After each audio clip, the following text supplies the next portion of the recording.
Did you want me to, so we're going to do it simultaneously. I don't know if you have a little introduction you want to do or not.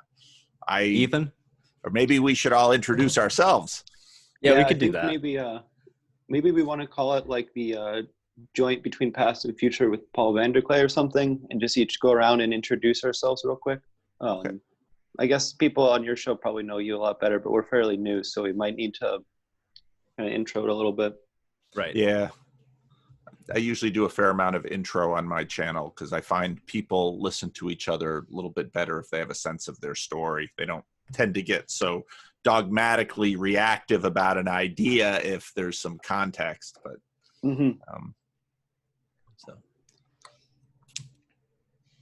is it recording or should we start it? I started recording. You can always edit. Okay, so cool. I set Raj to be able to record, but I don't know if I can do it for two. Yeah, it looks like we're recording over here. Okay. Yeah, I think as long as you can record, we're probably good. I don't see any button here that says, oh wait, no, that's mute. Never mind. I don't see any record button on my end. Okay. I've always got a copy and I could send the copy to you too. It's not a big deal. Okay. Yeah, I think we'll be fine. Well, so want to get started? Yep. Well, my name is Paul Vanderklay, and I'm a pastor at Livingstone's Christian Reformed Church. I have a YouTube channel. I started a local meetup to discuss the work of Jordan Peterson a couple of years ago. And even though we don't talk about Jordan Peterson much because he hasn't done much, that's where I met Raj. And we just talk about a lot of interesting ideas when we get together.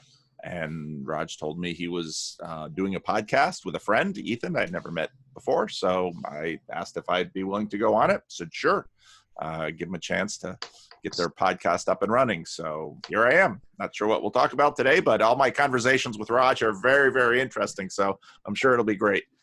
I'm looking forward to it. And thanks for giving us this opportunity, Paul.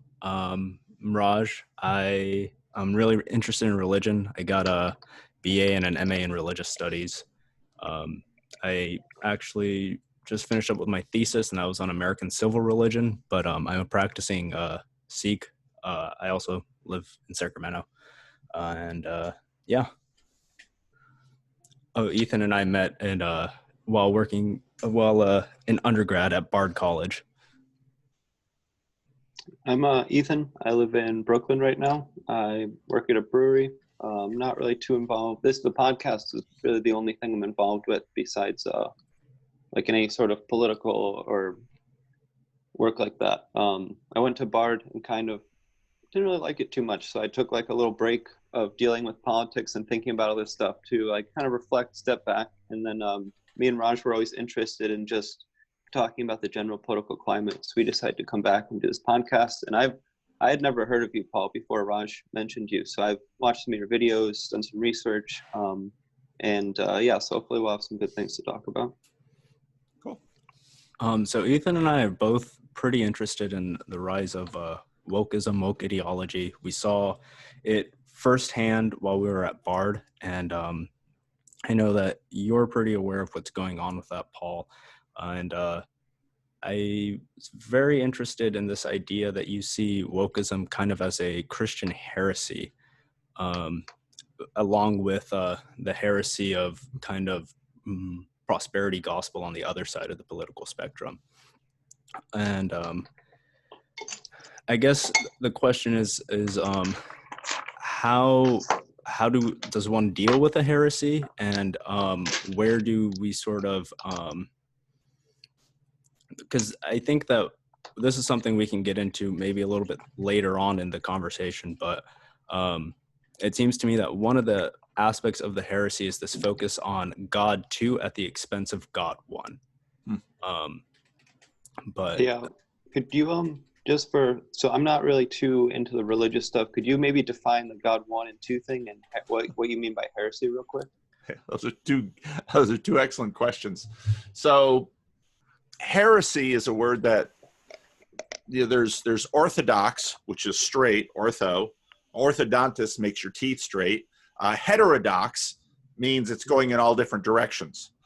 And so what to me, a heresy is, at least within the Christian sphere, is an idea that comes out of the church somewhere. So it's an idea that is sort of birthed within the community, but it brings the community in a different direction, and finally in a self-destructive direction.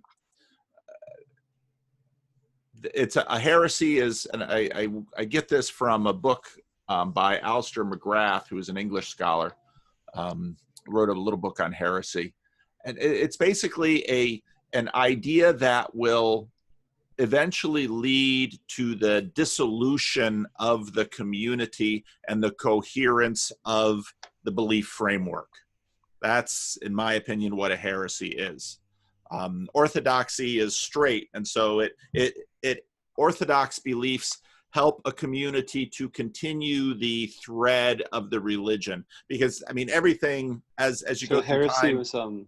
Heresy is almost like straying from the righteous path in a way. Yeah, it's a bad turn. It's a bad turn, and obviously it's a value judgment. You don't know in the moment if an idea is going to lead you astray or not. It's usually only within, especially in something like a religious community, large amounts of time whereby it eventually becomes obvious that this idea was a bad choice, even if it was made centuries before. And so at some point then there's a correction. Usually in a religious community, there's a body of beliefs, there's a certain authority structure, and if an idea is found outside of that body of beliefs or a competing body of beliefs, there'll be tension and people work it through. Some people say this is the orthodox belief, other people say that's the orthodox belief. But over time, usually it's sort of a Darwinian approach to communities and thought and ideas. So right. a heresy is something. Oh, sorry. It's like a maladaptive turn for the tradition. Right. And it will eventually mean the destruction of the tradition and especially the community, which is holding the tradition. Right. So that's a heresy. Now, my God 1 and God 2 nomenclature I developed in watching Jordan Peterson talk to Sam Harris, because at the end of their first conversation, it became clear they had two different definitions of what each meant by God.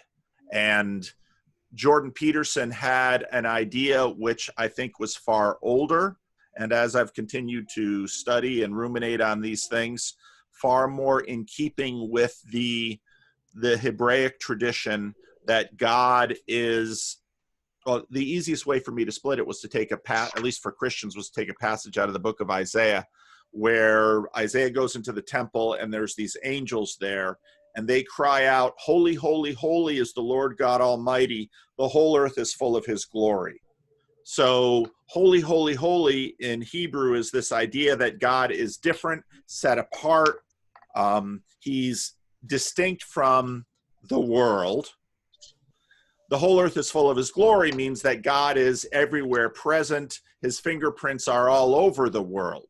So pantheism would be an idea of God and the world are essentially a closed set.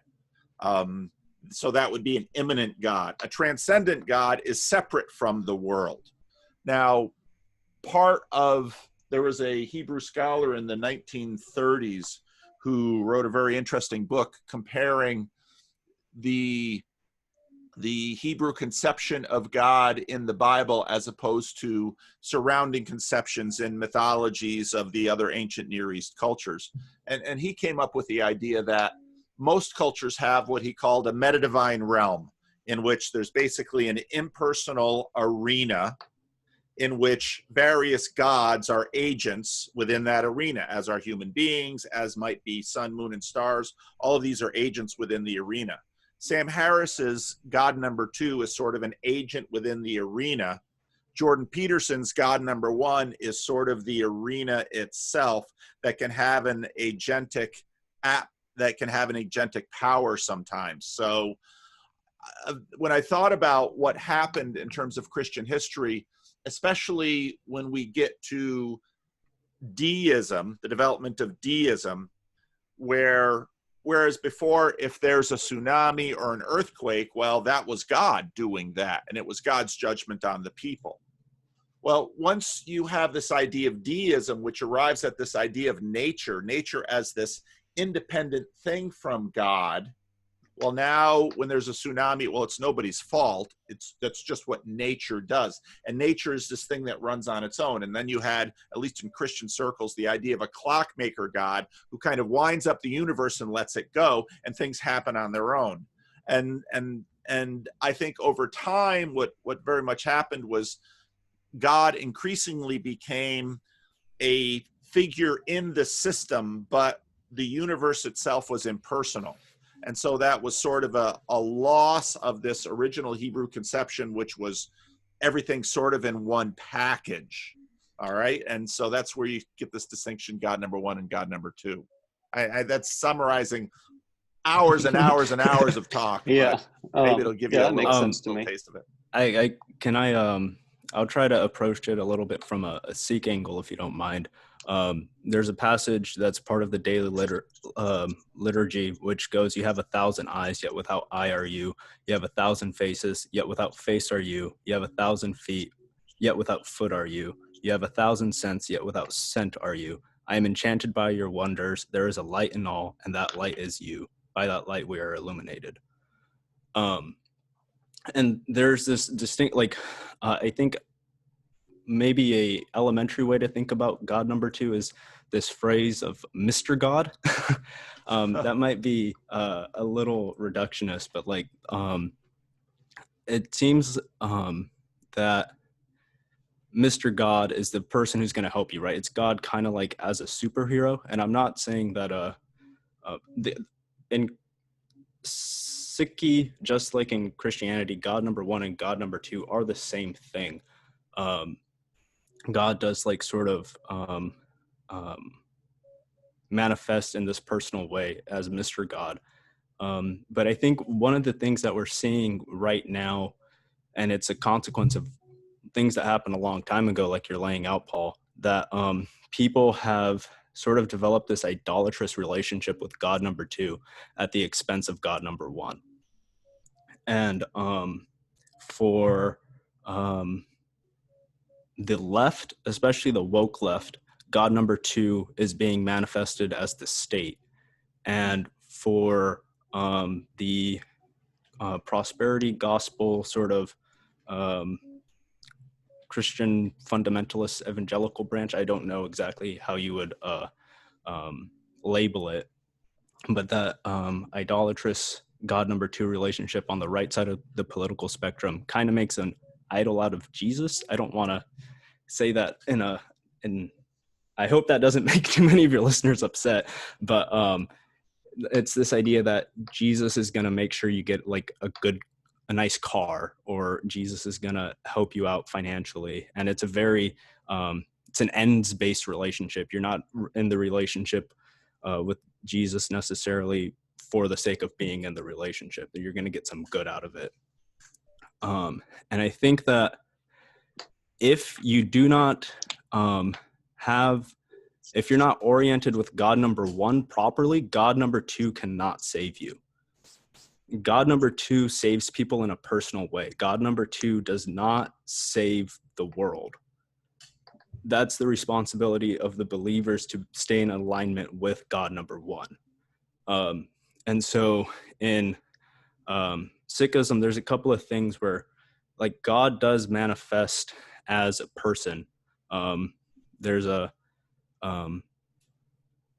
quick line. So I actually, I'm no expert in Sikhism. I'm just someone trying to learn about it and live it properly. But I actually found a new section of the holy book, the Guru Granth Sahib, that I was ignorant of. And it's a section where some disciples are praising the gurus. And they say, Kapila and the other yogis sing of Guru Nanak. He is the avatar, the incarnation of the infinite Lord. So it is this notion of God taking flesh into the world. But Guru Nanak goes around and he saves individual people, and then he keeps reincarnating 10 different times. But the really kind of interesting thing is that by the 10th incarnation, Guru Gobind Singh, he says something along the lines of, "Those who call me God will fall into the pit of hell. Regard me as a humble servant of the Lord and have no doubt about it." So here's God manifesting as a person, and he tells people, do not think I am God. Even though in other places it says, I am God. It's contradictory, but it's this sort of warning to not make an idol out of the flesh version of God, because God is reality itself. I like it, like how Vervaeke would talk about it. Like reality and God are the same thing, at least as far as I can make sense of it. Well, that would be, so part of what's difficult in these conversations is, so a question would be, is God exhausted by the thing we call reality? And in Christianity, God would not be exhausted by the thing we call reality, because God is in fact the source of that thing we call reality. And in a contemporary way, it's been interesting to watch the simulation theories arise and people's interest in those, because again, now suddenly when you have the picture of a programmer coding a program in which we are all programs within that program, now suddenly you get a conception of God, and some of those relationships with that God can sort of manifest in there. And so one of the things that we struggle with is so the holy idea in Christianity is that God is, in Judaism, is that God is beyond our conception. This is not something we are able to conceive of. Yet then how can God relate to us? And so in Christianity, obviously with Jesus Christ, God writes himself into the story in the incarnation. Right. And so I have a question for you guys, if you don't mind me cutting in. Who do you think, or what do you think the whether you call it woke ideology or identity people, anti-racist maybe, what do you think they conceive of as God? What is their God to them? And it kind of reminded me when you said not able to conceive of, kind of this idea that people of different races or genders or sexualities have separate experiences. And so this there's been a meme we talked about before in our last episode, or maybe the first one, about I will never understand, but I'll stand with you. And that it kind of reminds me of this idea in religion where you can't actually understand or conceive of God or his will or knowledge. You sort of have to take it upon faith. But then I don't know if I could answer that question, like what they would see as God, or if they have a God that they look up to. A lot depends on how you're using that. See, God is this astoundingly useful idea and word that is just all over the place. Mm-hmm. One of the things that's incredibly important to remember about woke ideology is that it's a deeply secular movement. And what that means is, whereas, let's say in the 19th century and in many different Christian traditions, people would be anticipating a life in a world to come, an afterlife, and so then eternal judgment, happens in the afterlife. Eternal reward happens in the afterlife. The best that I can understand is evil in the better question might be, what is evil in woke religion? And evil is an experience of oppression, or I would think actually more of a failure to realize a desire. And when I say realize a desire, I mean a failure to fully live into a desire. Okay, so it's and because it's a secularized thing, that desire, at least for you as an individual, someone whose identity is based on your oppression, that that must happen within your life. Now, I think there's another aspect of it which you can find, let's say, in John Lennon's song, where this desire must somehow happen in human behavior or a human future. And so ideas such as, you know, an asteroid hitting the world or nuclear annihilation, I mean, all of those are threats as well. But it's a very, the epistemology of wokeism, it's sort of, you sort of have sort of a Cartesian epistemology where I am oppressed, therefore I am, and salvation is release from that oppression. And now full salvation would be the release, everyone's release from their oppression.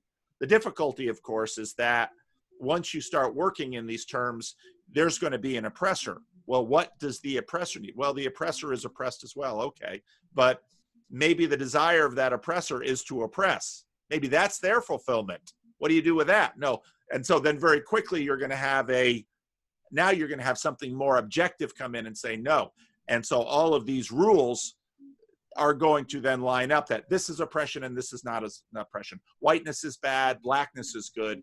And what happens is people begin at this little kernel, and you're very quickly going to manifest a legal framework, an objective, because a system simply can't do without it if it's got multiple people. So it seems also, I think, like, it's obviously a secular movement, but there's been discussion. People like John McWhorter have talked about it. I saw Coleman Hughes mention it recently. I've seen Ross Douthat, how do you say his name? Douthat talk about this recently, that it's taken on religious tones. And so it's not like typical, you know, they're not going to church and praying necessarily, but the way that they're reasoning is reminiscent of religion and sort of like a passionate, almost like a fire and brimstone sort of preaching. And I think it's interesting you bring up like evil, because it does seem that they're focused more on defeating evil than praising good. And that does seem to lead to quite a few problems. And it seems like it's hard to create or sustain a movement or create anything worthwhile if you're so focused on negation. And Raj, you might want to chime in here. We've talked about this idea of Nietzsche and decadence and ressentiment, and it seems that plays a role in this desire to negate, that people are resenting good and they're inverting values in a certain sort of sense. There's what's his name, Herman Kane. We in our first episode we talked to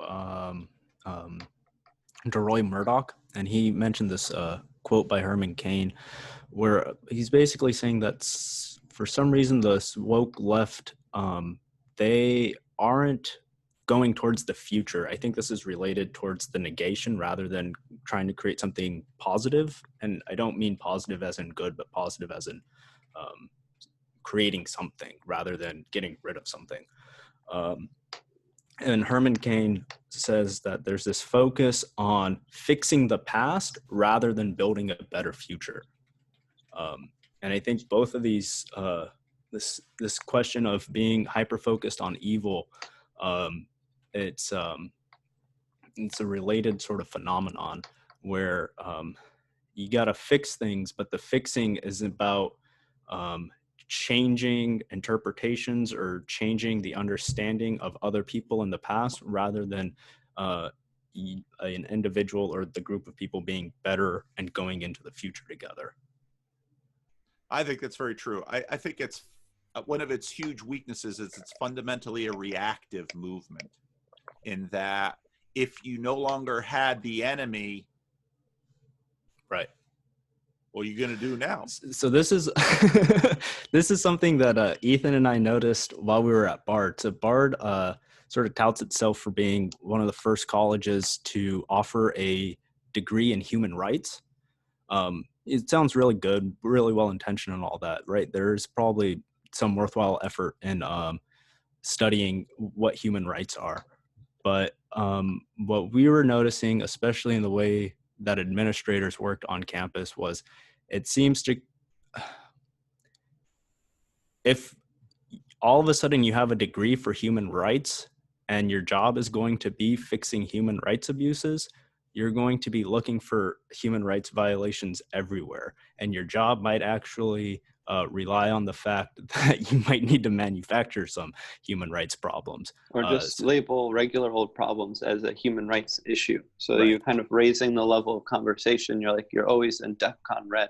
And so it can't just be that, there's some unthoughtful students on campus who aren't being kind to their other students. There's human rights violations going on. And even, I don't think the human rights thing might not be necessary, but just some sort of, if you're in a gender and sexualities class where you're constantly learning about how institutions are sexist and it's bad to read too many old white men and all of your professors are white men, you're going to start to think, oh my God, I'm in a sexist system. I got to do something about this. Right. And that, sorry. Well, I agree. And it's remarkably difficult. So C.S. Lewis was a teacher, was a professor of medieval English at Magdalen College in the UK in the middle of the 20th century.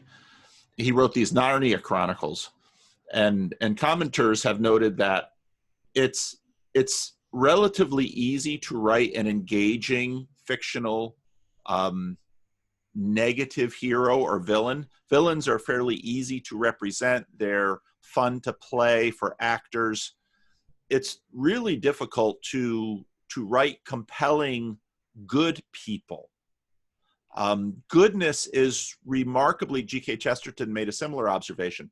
Most of the moral insights we are able to generate are responsive to what we see as evil. Evil's fairly easy to identify. Something that is good in and of itself is much, much more difficult. And this gets into, the Orwellian response to, Stalin, which is in order to make an omelet, you have to break some eggs. And George Orwell's response was, where's the omelet? And that's a vigorous, Douglas Murray, I'll give credit to him for remembering this. That's a really, and I've seen this for years. So I grew up in what was in the 60s and 70s, a racial reconciliation church that my father was pastoring, where the idea was, can white folks and black folks worship together? And so most of the people in the church I grew up in were black. It was in a poor community. And this was the project. It was a project I would call second wave anti-racism, where the focus was on integration, living together, a communal life across racial and cultural lines. And that's the setting in which I grew up. And it was a wonderful time and place in many ways to grow up. And then I watched the social justice conversation continue. And at some point I began asking people, show me a fully developed community. Because you had poor communities in which it was fairly obvious that, well, the manifestations of poverty and violations of human rights were fairly easy to see. Okay, now let's go off into a suburban community that is full of resources and all of those things. Well, right away you begin pointing fingers. Well, these people are, parasitic of the deficiencies here. So it's like, well, show me the kind of community you want people to live in. Yeah, we just did our last episode on Chaz Chop, and the type of community that they want to live in does not work out very well. It's they kind of, it seems like if, I think the modern day, if you call them social justice warriors, woke ideology, proselytizers, etc., they want to live in like a gentrified neighborhood of Brooklyn, essentially. But at the same time, that's their worst nightmare. Like if you gave them a choice of where to live, they want to live in a metro area close to a city center in an old building that was refurbished and has, et cetera, et cetera. And they want authentic local or authentic international cuisine. They don't want, they have various lists of demands and things they want, but it's also literally impossible to imagine because once they've created that, like basically like the area I live in, Brooklyn, they're still unhappy. They're actually even more unhappy because they've become the gentrifiers. And all the, I don't know, there's almost sort of like a voyeuristic or fetishization of poor culture, or especially minorities. And so like they really want to live near Black people, but it seems more because they want to be seen as anti-racist. And they're not moving to Harlem or to the Bronx as much as they're moving to Williamsburg. So I don't know, I think there's something to be said there. And this is an old thing. I remember when I was in college, that was during the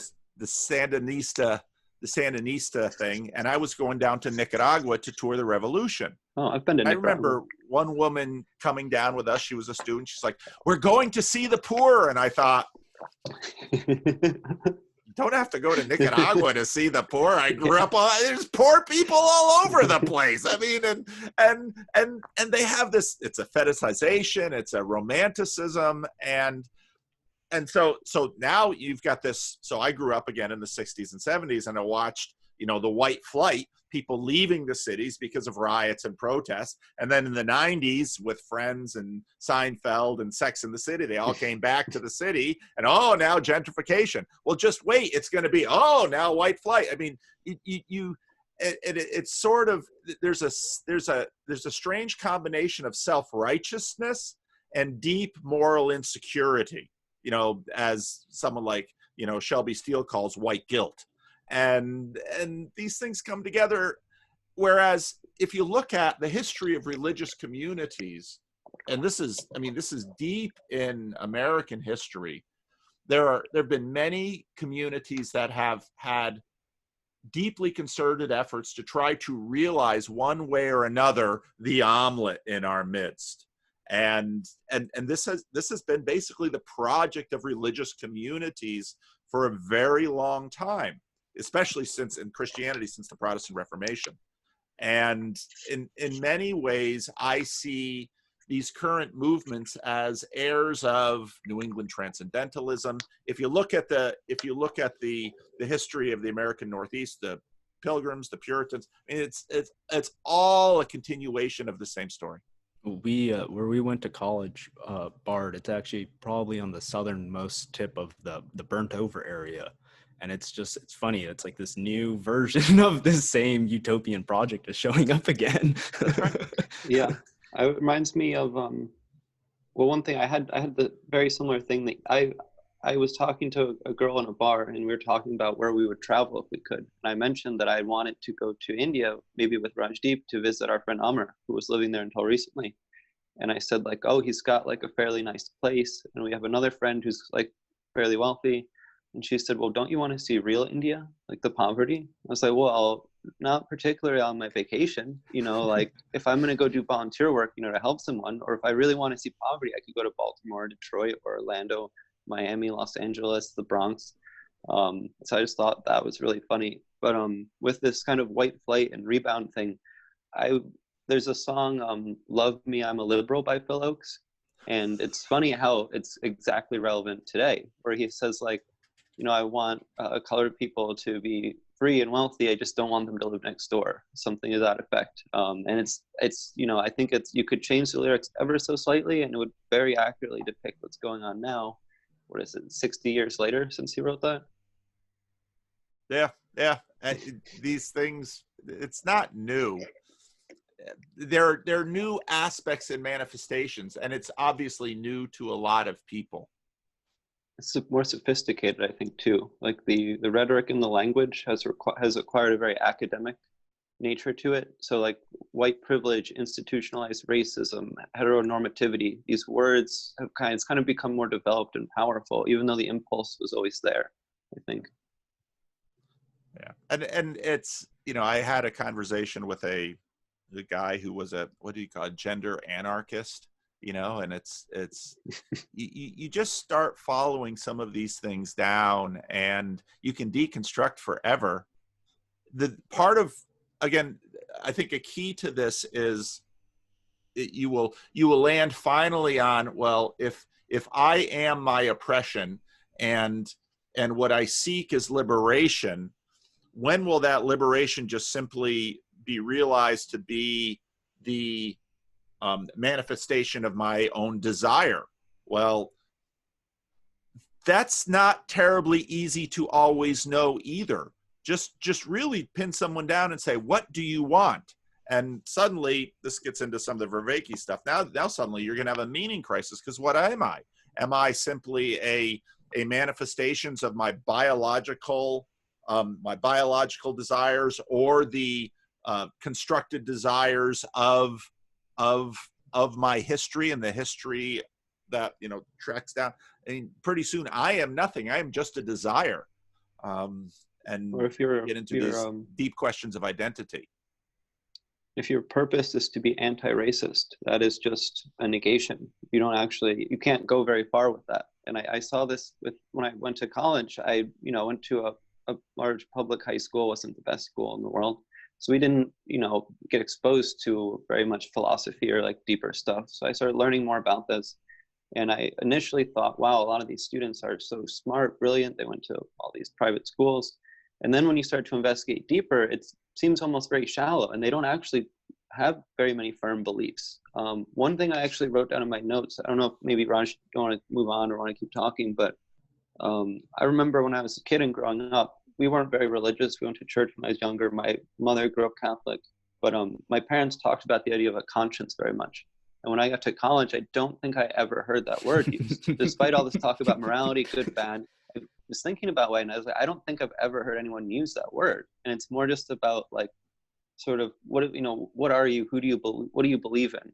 What is? Are you just a mass of cells whose goal is to be anti-racist? Well, what do you do? And I guess anti-racism is never over if you believe certain people, but I don't know, it just seems to inevitably lead to a crisis of meaning if your goal is to be anti something.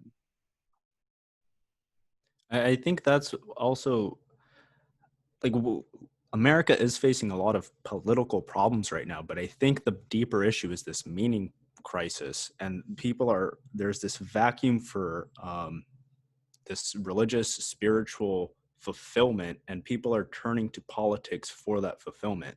In the Chaz Chop situation, there was a woman who gave a speech, and she said, so when you come into this space, understand that you are now walking in holy land. This is spiritual. And it's like, oh, whoa. And this is also a woman who says later on, there's you can find the article, it's on the Seattle Times, but she also talks about how it's a place where white people need to get educated, and she doesn't feel comfortable there in her Black body. And it's like, whoa, these are the incongruency between this being a holy spiritual space and you saying like it's this really profane space that's full of sin. It's like, it's the contradictions inside of this ideology are just, it's manifold, and it's really concerning because it's not healthy for people. We saw lots of people at school, and it seemed like their mental health deteriorated over the course of their time at college. Yeah. And it's sharply. Yeah. And it's really concerning, not just for what it's bringing about politically, but the damage it's doing to people's individual lives. And it's setting family members against each other. People personally can't. Since Huh? I was going to say, personally, since leaving college, I've noticed being happier and less stressed just by not being in this sort of environment immediately, like night Right. and day over a course of a couple months. Right. And now it's like I'm mostly around apolitical people, and life's never really been better. Yeah, when you go to, like, I'm not going to say I haven't had political discussions at bars and whatnot. A lot of people don't want to talk about politics. But now recently that sort of shifted. But the last couple of years, I've mostly, me and my friends just kind of bullshit and talk about nonsense a lot of times, make fun of each other. And I like talking about politics, but it does sort of make it, life has been a lot more fun since I wasn't around a lot of these woke people or social justice warriors. This hunger too, I think that the spiritual hunger, I think it's a hunger for God one. And people aren't understanding that, like this new age stuff that we see, that's all people wanting to get in touch with God one, this idea of oneness. Even the atheists who are turning to Buddhism, they're trying to find God one through negation of everything. And it's, I think that's something that needs to desperately be recovered. And I think that's like that's kind of the guru's mission in Sikhism. He just kind of comes around and keeps whacking people on the head saying, don't forget God one, don't forget God one.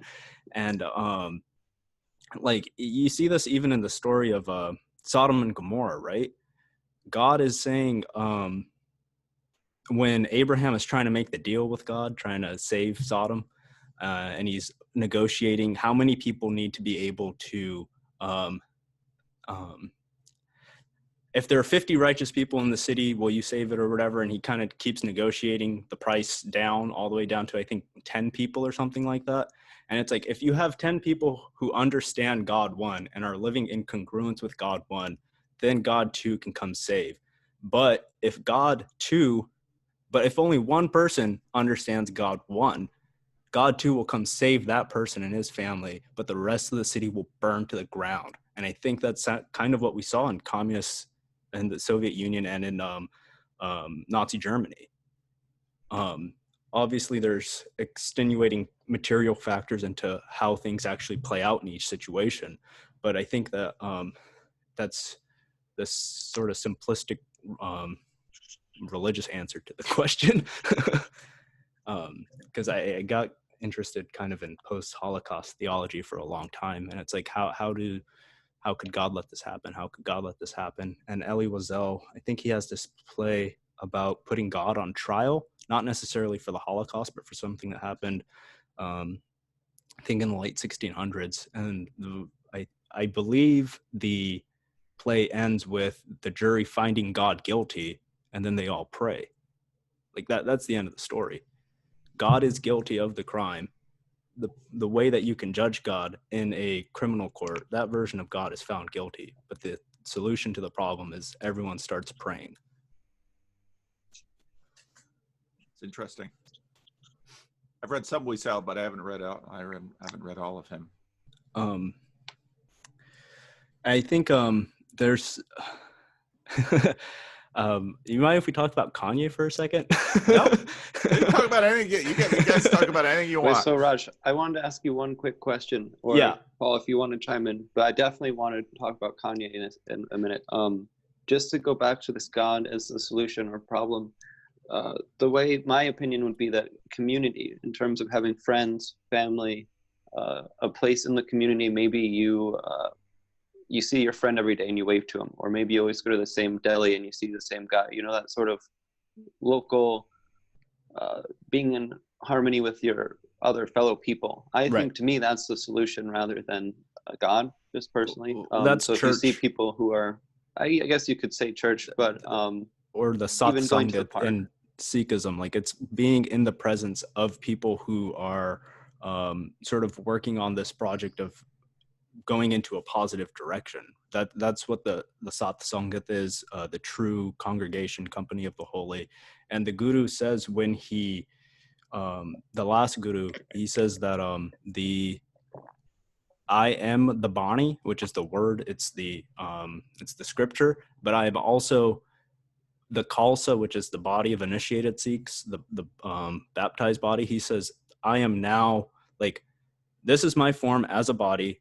My form is also as scripture, but my form is also the community. Like when God too manifests himself, it manifests on these three levels of a sort of text, a person, and the community through which you're trying to realize the vision of what it means to live in accordance with God one. I don't know if Paul probably knows a lot more about community, being a pastor and all that. Community's hard. And it's always, the truth is we're all participating in various communities at the same time. We have a little community of 3 right now. If you have a marriage or a significant other, you have a community of 2. If you have biological children, in my case, I have 5, a community of 7. Have a local congregation, that's a community of 50, 75. The Christian Reformed community, that's a community of about 250,000. But right away, you begin to say, well, the community of within a marriage, the community within a family, these are all, they all have different levels, and they also have different orientations. You might have a group of friends that you play World of Warcraft together, and there's a community. And so then very quickly what you become is this hub in a network of communities. And you're exactly right that for human beings, I mean, we're deeply communal creatures. We are made for each other. And a lot of happiness studies come out with the most obvious answer, which is that people are most happy when they are in community.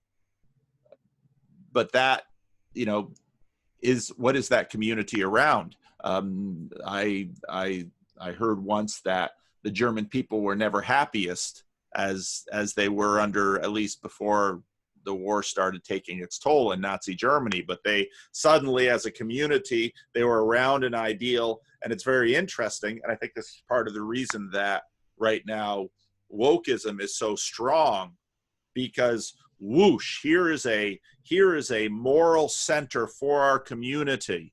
And what is better than to be against oppression or racism or injustice? And, you know, you can very quickly develop a community that way. A mob is a community of sorts. And part of the reason people do what they would never do individually is they manifest, in a sense, the principality or the spirit of that community. So it's vital, but tricky. I think in a certain way, though, to become a mob, when you become a mob, you sort of abandon all of your other communities. And so you shut off your other ties to your fellow people, and you then completely become absorbed in that. Maybe communities too amorphous of a term, I think, but I think more like, what I guess I mean more specifically is kind of like positive social bonds between people. So you might have these, a community in Germany during early Nazi era where they're happy, but I think there might be something, they feel happy, but they don't actually have true social connections so much as there's been an enforced ideology that makes them behave in a homogenous way, which reduces conflict maybe. But that's also very much what the woke ideology is kind of pushing, which is enforced conformity in order to lessen negative feelings. Yeah, maybe the Chaz Chop people, right? During the day, at the beginning of their experiment, they loved it. They thought it was the greatest thing. And it had this feeling of being like an art fair. It had this feeling of like there's these hippie vibes going on. And it seemed like a really great place at the beginning, but it very quickly crashed and burned. But I think that's sort of like this idea of what are you looking up to, or what's in the center? That's the thing that you have to circumambulate. And if you have this principality that is not the most high, it's gonna fall apart. Like the positive social bonds happen because you're actually oriented toward the right thing, something like truth or something like love, if you want to use virtue terms. And if the community looks up and what they see is, if they look up the hierarchy and what they see is oppression, or what they look to in the center and what they see is oppression and excluding, you're not going to be able to go up and down, and you're not going to be able to go round and round. What if they look up to Kanye West? Well, Kanye's not, some people might say that Kanye's looking to himself as the most high, but I don't think that is the case. I know that you and Peugeot talked a little, or you made some videos about Peugeot's take on Kanye, Paul, and I was just curious if you've listened to the song Wash Us in the Blood. That is his most recent release. No, I haven't heard that one yet. Okay, so pretty close to the beginning. This goes into your conversation about mooks and knights. The lyrics are, is there anybody here? Is there anybody here that can save no matter how much you play or hate? It was the blood that cleansed me. And so Kanye's aware of these things. I don't know how much in a rational sense he's aware of these things going on, but he's definitely intuitively aware of these dynamics, and he's trying to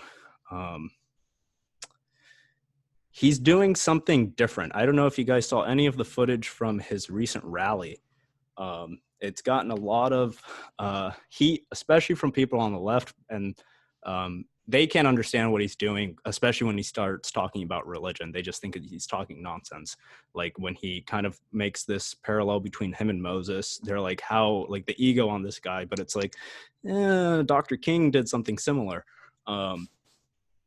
and they, you know, they think of his, so he cries, he kind of cries, and he has this outburst of emotion, and people take it as this manifestation of his mental illness. But he's crying over the fact that he was almost aborted, and he had asked Kim to abort their daughter. And it's like, I totally understand why you would cry about that.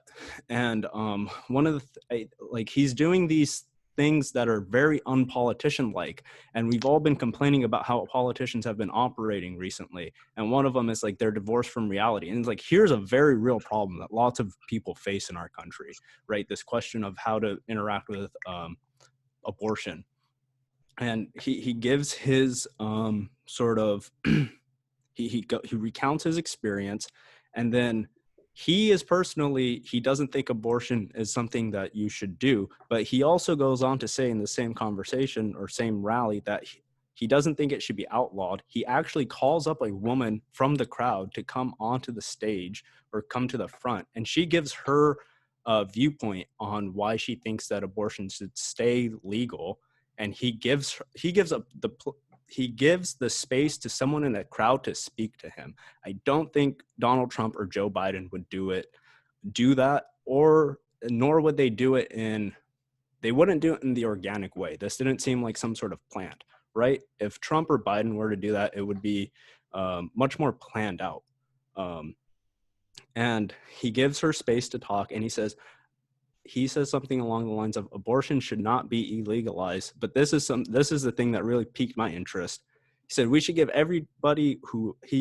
people who have a baby $50,000, maybe $1 million, right? And it sounds crazy, but he is trying to. I think one of the biggest problems our country has is that we incentivize single parent households, and he's trying to look for a solution to that problem. And I don't know how you solve that problem. How do you start incentivizing two-parent households? But that seems to be, this is something that lots of Black Republicans picked up on. I recently watched Larry Elder's documentary, Uncle Tom. And what so many Black Republicans are talking about is that our communities are failing because 75% of our kids are growing up in single-parent homes. That's tragedy. That's not a good thing. I like single moms. I know that they've got their work cut out for them. A lot of them try really hard. I also know some of them don't. Like, if you've got to work a job, maybe 2 jobs, and you're trying to raise children, I don't know how you can do that. And I don't have kids, but that seems almost like an impossible task. Oh, and one, so okay, so we can say, what's with that? How should children be raised? Well, you have first of all, normally, biologically, you're not going to have a child by yourself. You know, I can't just decide, I'm going to have a baby. Right. No, I'm going to have to partner with a woman to do this. Can you, and I think this gets into Kanye, can you sustain a relationship? Can you sustain a healthy little community? That's remarkably difficult. And it very quickly gets into the question of these desires, because, you know, it's not, if you're a person with a sex drive, it's not, and if you're a person with a heterosexual sex drive, and you're young, odds are, if everything's working, a child very well may come out of this. Okay. What do children need? Children need stability. They need reliability. Are you going to be there for me? And be there for me in just about every spectrum. Be there for me financially. Be there for me emotionally. And then, you know, from 1 to 6, it's 0 to 6, it's Lord, be there for me, giving me everything I need. 6 on up, it's more be there for me, but giving the right kind of support, and also push back and train and say no. I mean, it's an enormously complex thing. Kanye is sort of this, if you had an amplifier and a speaker and you could plug it into something as a creature of sort of pure intuition, Right. Listening to Kanye is like the raw feed of intuition. He's over here, he's over there, he's over here, he's over there. You know, he was running for president, and then he hired a guy and that guy, of course, was diligently trying to get Kanye onto ballots. And then Kanye just said, nah, we're not going to, I'm going to run for president, but we're not going to worry about any of that balloting, voting thing. Okay. So run for president. And this then gets into the question in American context. And Trump, of course, was sort of a liminal figure in this, because was Trump really serious about running for president? Was it a lark? I mean, was he an accidental winner? And now, even that he's as president, you know, he says these crazy things about, you know, I'm going to order all the churches open. And people are like, well, there's this little thing called the law. This isn't a power you possess, but in Trump's mind, he does. But does he or doesn't he? And so Kanye is sort of like an extreme version of Trump in some ways, laying aside the whole political questions. But Kanye is in many ways, if there are many, many people out there like Kanye, I meet them every day, who have all kinds of ideas about everything. Why don't we listen to them? Well, Kanye also has, I mean, Kanye didn't inherit all of this wealth. A lot of this wealth he developed. He's a very talented musician, and music is a form in which his intuition plays well. And in some ways, I think part of the reason Kanye has the attention is because he has lived, at least for some communities, the Black American dream. You know, if you go to my channel, you can find the Freddie and Paul show on my channel. That's actually where I started on YouTube. Freddie is a member of my church, and Freddie is a rapper. Freddie's white. He was baptized in this church, a son of two white parents who don't rap at all, but where Freddie went to high school, so on and so forth. So if you listen to Freddie and you listen to Kanye, well, there's some connection between the two of them. Kanye was a success, went all the way to the top and realized, for a while, he had a relationship with a porn star for a while, wasn't that thing? I mean, it was like the life of a rapper, but he didn't grow up in the hood. His mother was an academic. And so he's in some ways managed to bridge both the Black ghetto thug's life and the university academic life. And now he's sort of going into the political sphere. And of course, he married the queen of famous for being famous, and now wealthy for being famous. I mean, in many ways, Kanye and Kim manifest these aspirational archetypes in our culture. And so president is just in some ways the natural step, just like it was Donald Trump. But this, I think, in some ways is also pushing on.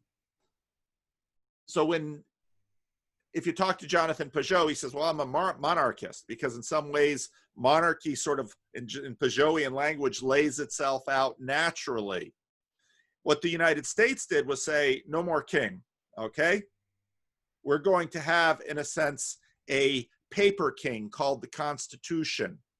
And the process is going to be nailed down. And so kings are unpredictable.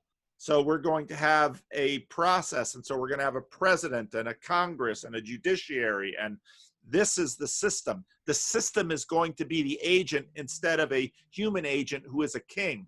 And in some ways, what's happening in American culture, and that's been happening for a long time, Obama was a king. He had a royal family. JFK, they called it Camelot. That wasn't an accident. Donald Trump has acted like a king. Kanye, I mean, so this archetype is manifesting itself before our eyes, but it's a very chaotic one. And as Peugeot said, it's sort of the fool or the clown, and he's turning it around. Eric Weinstein, I don't remember what thing I was watching. He kind of makes this throwaway comment. It might have been on one of his Rogan interviews, this idea of having a fourth branch of the United States government, which is the symbolic. Right. And he's like, that would be, they don't have any real power, but it's someone that people can vote for as the representative of the United States. And it's like, Kim and Kanye, if we had a symbolic branch, they would be, I don't know who would be more appropriate for that position. Well, but pay attention when you say they don't have any power. Right. They have this influence over the people's heart. The question is, what kind of power is that? I mean, earlier in the conversation, you know, you have people, and as a pastor, I often, when people use that word spiritual, I stop them and say, tell me what that means. Because people are like, well, they don't know what it means, but they do know what it means. And so it sort of sloshes around the meaning of it with the word. And okay, well, the Queen of England, does she have power? She has tremendous power. What kind of power? The ability to act and have others act with you. That's the Arendtian definition of power. I think it's on revolution. Power is the ability to act and have others act with you. So like having power, institutional power is not like, you know what I mean? Saying institutional power is not really that informative if you don't understand what power is. If you understand power as acting and others acts with you, then it very clearly becomes like Queen Elizabeth is powerful. Kim Kardashian is powerful. Somebody with 10,000 Twitter followers is a little powerful. Exactly. And so a symbolic, I mean, what does the Queen of England do? So when there's COVID, she steps out and makes a statement. And everyone's like, well, she fulfilled her role. I mean, I watched Netflix The Crown, and I mean, haunting that is, what power do we really have? And, you know, I hear people talking about the glass ceiling, and it's like, did Queen Victoria have power? Queen Victoria had tremendous power. Queen Elizabeth had tremendous power. Cleopatra had tremendous power. Catherine the Great, Maria Theresa. Yeah. Well, I wanted to go back a little to this Kanye West thing. So I worked in a flower shop for a while when I first moved to New York City, and it's a very high-end flower shop off of Fifth Avenue. It's out of business now. It folded, but we had some fairly high-level clients. And I'm not going to name any names specifically, but actors, people you definitely recognize, hear of. And several people I knew were heavily involved in the event planning wedding industry. So I got a little bit of inside peel behind the curtain of how these crazy, powerful, wealthy celebrities or actresses, musicians, etc. And a lot of what people believe about them is completely fabricated for the public to consume. So, and it's impossible, I think, for an average person to really know. So when Kanye West goes out and does this thing that appears to be entirely spur of the moment, I think it's actually more likely it's very carefully planned. And especially people like the Kardashians and Kanye West, they spend years cultivating a very careful image that they feed to people. This might be a little bit cynical, but I think that they plan this. And Kanye West's outbursts and his erraticism, it may be mental illness, which is, I think, more worrying than the lying facade. But I think a lot of it is this lying sort of facade. And I think he acts eccentrically, is that how you say it? Eccentrically, and in order to kind of come across as a little bit more down to earth, like people are more willing to look eye to eye. Oh, you're not actually that powerful and together. But then also this idea of, like, Raj, you mentioned that he was willing to let this woman come on stage, ostensibly just spur of the moment, and Biden or Trump wouldn't do that. If you go back to, like, Paul, I think you were reading about the founding fathers recently. The founding fathers were terrified of a popular leader who would talk directly to the people. It's a demagogue. When they said popular leader, that's equivalent of a demagogue. And that was seen as like a huge danger to our republic and our project as this sort of federalist system, that one person could unify people through speaking directly to them. And I think that this, to be a little bit more cynical, I'll let you talk 1 second, Raj, but to be a little bit more cynical, I think that it's not disconnected that Kanye and Kim got some sort of access in the Trump White House, and they're now running in a way that might enable Trump's victory in a small sense. I see the danger you're talking about, and Kanye doing that little thing with this woman coming up on stage, I'm not I didn't say it was a good thing, but it is something that the populist left and right want. And now that someone did it, they're saying, look how crazy he is. So there's something about, I've seen particularly one fellow, he has a show called Secular Talk, Kyle Kalinske. He's very much this pro-populist left stance, and now someone did something where he's someone who wants to get rid of the electoral college and have just direct democracy, right? Like the most extreme version of just one vote, one person, one vote. That's how things should be run. I don't agree with that, but this is like Kanye is manifesting this populism that people are crying out for, and then he does it and people are saying he's crazy. And it's a very odd thing. It's like you recognize that you wanted this. But yeah, I take your the warning about the sort of populism. I agree with you. I mean, the founders were worried about it. Well, so what is the contrast of populism? Elitism, and these things usually, why is populism so on the rise now? Because there's a sense in which the elites have not fulfilled their end of the bargain. The bargain of the elite is you have power, you have privilege, you have all of these things, but you do this in terms of serving the masses. And the idea now is that the elites they've made all the money. A lot of the wealth has been generated for them, and many, many people have not. And so now it's time to tear down the elites. But just like with Chaz or Chop, these systems you will create a new system. You can't help it because you rely on these systems. And, it's usually only I often tell people, good administration is invisible. A good administration means I don't have to think about it. And a country that is working fairly well is a country where we don't have to worry about politics because politicians are taking care. The lights are on. There are no invading armies. The systems are working. Someone is keeping the systems going so that I have the liberty to play computer games or watch Netflix, or maybe I'll have to go to work and contribute to the system in some way, but I do have a degree of freedom from the system in order to manifest what I want in terms of what we call my private space. I mean, all of this stuff is produced by our civilization. And this is why I look at a lot of the woke people, and I don't take them terribly seriously in the sense that I've seen religious people sacrifice and commit themselves in an enduring way in order to achieve a particular goal. That might be a community. They poured money and time into that community.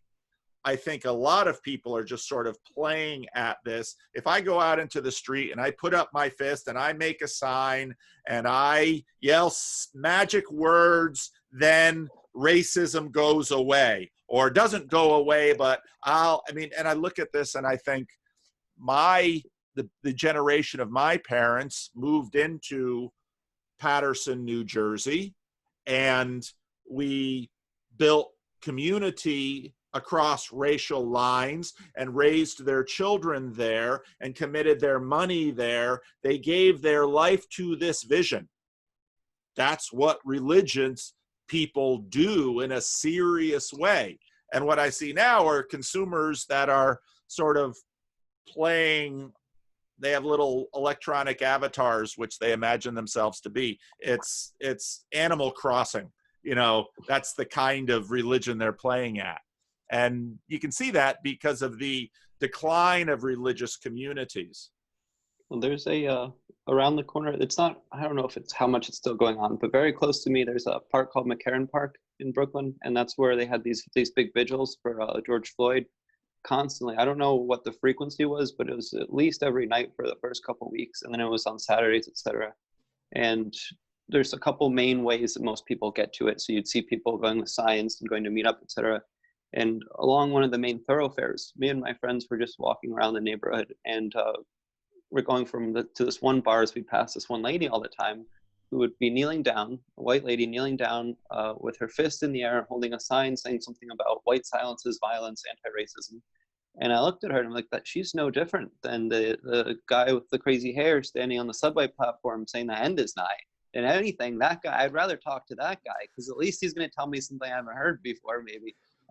But like, she's looking for some kind, like, you know, if she stays out there too long, she is going to end up, you know, having that sign. But I don't know, it just struck me as like a hilarious moment where this, you know, clearly it seems like college educated upper middle class woman has turned into the street preacher. I almost wanted to take like a pot and put it next to her on the street. This populism issue and the sort of gulf that's developing between the people on one hand and the elites on the other hand, and it seems that people feel powerless. People feel powerless in their individual lives, and I think that's a big problem, because if you're feeling powerless, then maybe you are powerless, and that means that like we have income inequality in the country, but we also have this power inequality. And I just want to read something real quick from The Origins of Totalitarianism. This book has been written against a background of both reckless optimism and reckless despair. It holds that progress and doom are two sides of the same metal, that both are articles of superstition, not of faith. And this, I think it speaks to the powerlessness that post-World War I Germans were feeling, the powerlessness that the serfs were feeling in Russia. And I think that the religious project, in a lot of ways, we talked about Peterson bringing agency into people's lives. And the sort of religious project of what Christ was doing, and what Nanak was doing, what the gurus were doing. These are two traditions I feel most comfortable talking about, because you can correct me on the Christian stuff, Paul. But they kind of do the same thing. They give agency back to the people, or they awaken agency within people. And like Guru Gobind Singh's goal, in one sense, was to put a king in every saddle. And it seems that one of the ways to kind of solve this problem of elitism is to actually become an elite a little bit in your own life. Like we talk, bowling alone? People are bowling in leagues less and less, but people are bowling more. People are no longer presidents of things like the Lions Club, right? People aren't in these local positions of power, of these local positions of authority. And so even the degradation of the household is the same thing, right? Tons of people feel powerless over their children. And it's like, what are you talking about? The kid's 4 years old. You're in charge. Like, but I know plenty of parents where the kid is in charge, and it's like, you're powerless over you can't get a 5-year-old to act in accordance with you. And it's like, I don't know. People need to wake up and recognize the power that they have within themselves. And before Kanye sort of did this, released Jesus as king and started doing this more active Christian thing, he had a album called Yeezus. And on that album, he has a song called I Am a God. And people, don't take too kindly to that. But, and it might betray a certain narcissism or arrogance. But he also says that he's a servant of the Most High in that song. He says that he's talking with Jesus. And so it's like, he's not saying that he is God 1 or even God 2, but he is a God, right? He's a principality. And it's like, people need to recognize like their own principality like nature, in a sense. You are most likely going to be you are going to be a servant, but it's like, which king are you going to serve? The king who actually, or it's like a manager, right? Like a good manager delegates tasks and lets people, leaves them to their own devices to fix the problems, and then only if there's something that can't be solved does the manager step in and kind of do things. The manager isn't trying to be like, he's not micromanaging everyone and wanting to actually do everything himself, which seems like how people feel about institutions right now. The institutions are crumbling as people look at them as being these things that are supposed to fix and change everything. We've have less faith in our institutions than ever before, but we keep asking them to do more and more things. It doesn't make any sense to me. Look, with the Arendt quote, one of her big themes and one of the origins, so to speak, of totalitarianism is rootlessness.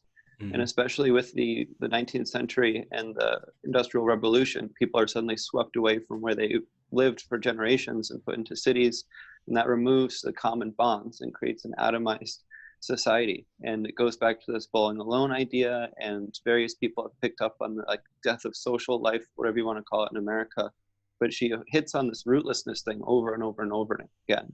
And in some way, forming roots seems to be an antidote to totalitarianism. And I think a lot of these people on the woke left, they don't have roots very much, or if they have them, they're ashamed of them because they might be white or their parents might be conservatives, etc. Who knows?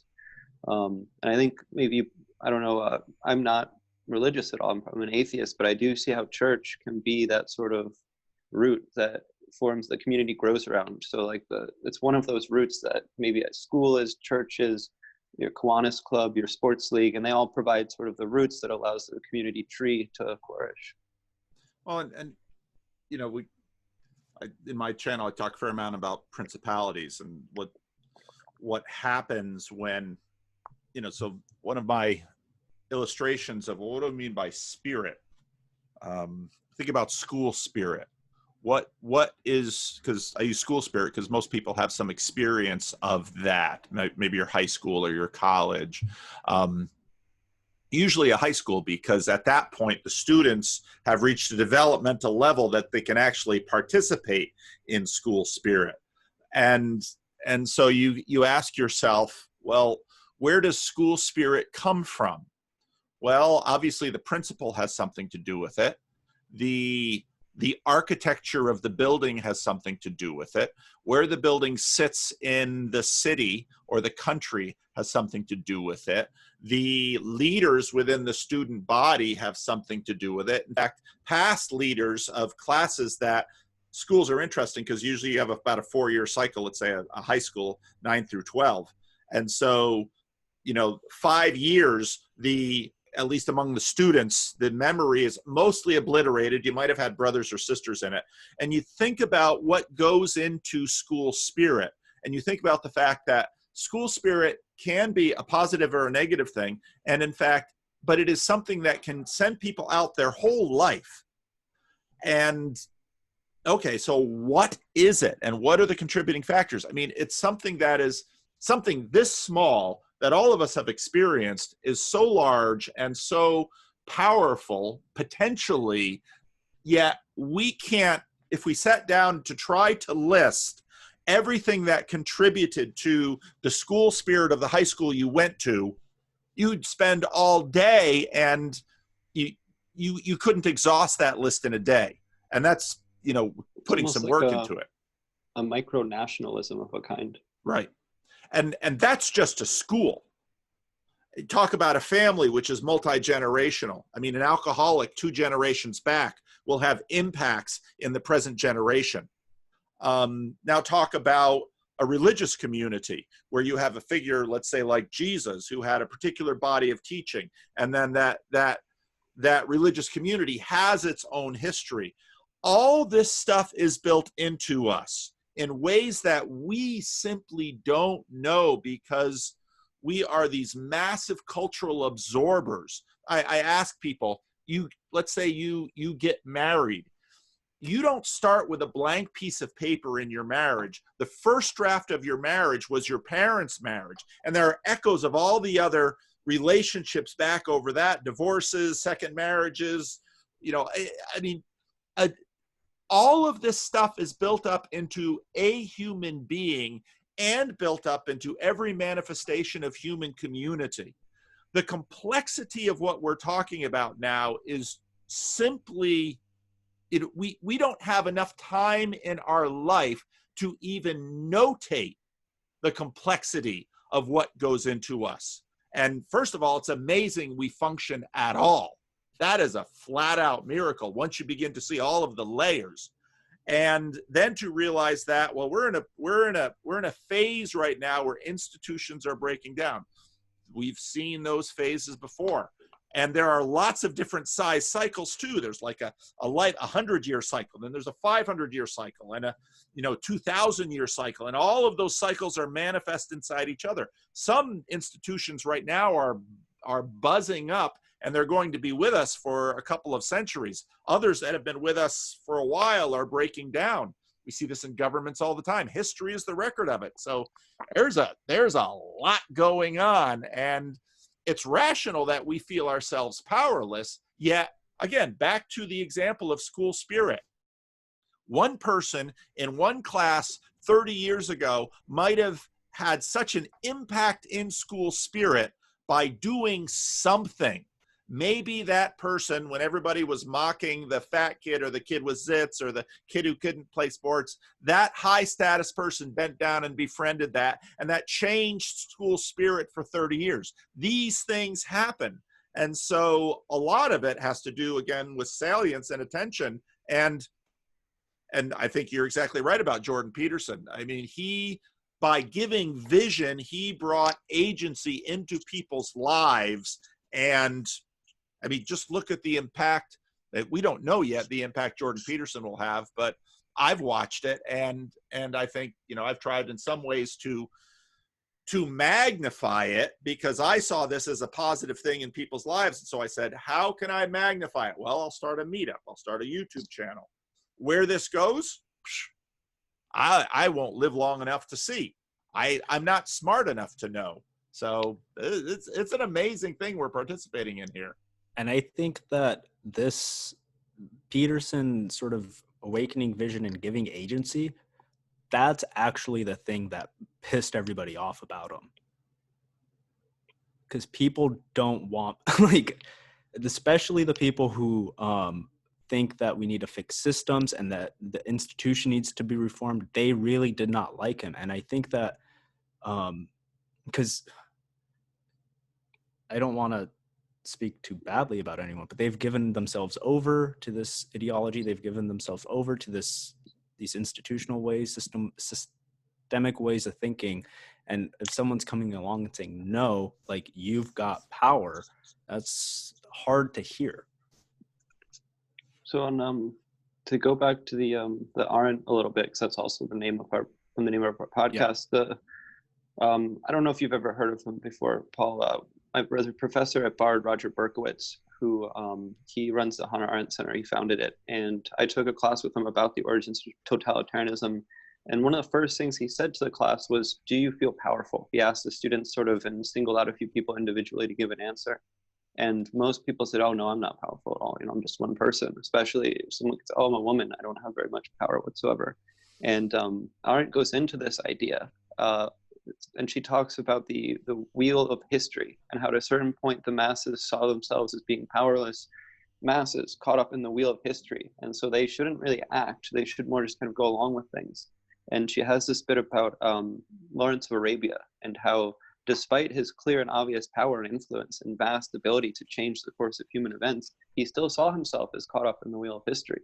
And I see the woke left sort of grouping of people, despite the gains they make, they literally got the mayor of New York City to paint Black Lives Matter outside of Donald Trump's building, and they still see themselves as powerless. And they don't understand the vast degree of power. In several short months, they've gotten most major corporations around the world to bend a knee to them. They've gotten world leaders. They've inspired movements around the entire world in countries that don't have very many Black people or don't have police brutality problems. This ideology has been incredibly influential. And like we said earlier, power is in some sense the ability to influence others and get them to act. If the woke left in America says stand up and raise your fist, or kneel down and raise your fist, and people in Poland and New Zealand do it, they have quite a bit of power. And when people have this power and don't recognize it, I think that is a very dangerous thing. And that's why Arendt talks about this, because these people then become just caught up in the wave of whatever happens. And she's very critical of movements, because movements, along with ideology, they have to keep moving. They have to go somewhere. So if you're caught up in a movement like this and you feel powerless, you're just going to keep, trying, you're never going to actually recognize what's going on. It's like painting the wall red and you don't even see that you've actually finished painting the wall. So you're going to get a brighter red, maybe even some blood. No, that's really good. That's really interesting. I hadn't really thought of the relationship between movements and having to keep moving, but it's a really clever. It's almost simplistic at first, but when you think about it, it's like I read something in my 10th grade. We had a sociology, no, it was 12th grade sociology class. It was nonsense elective. You basically read several definitions from sociology. The teacher was a ardent far right kind of just blowhard who would just copied a graphic from Fox News one time. I recognized it in class. Interesting class, but I'm bringing it up because in our sociology textbook, it mentions something about the March of Dimes and how the March of Dimes is an example of a bureaucracy, because once, I think it was polio was originally about, once polio stopped being a problem, they moved on to the next thing and stayed in existence. If you apply that to something like a feminist movement or an anti-racism movement, they're a movement. So once they meet their goal, they're not likely to just disband and say, okay, we're done. They're going to look for the next place to go.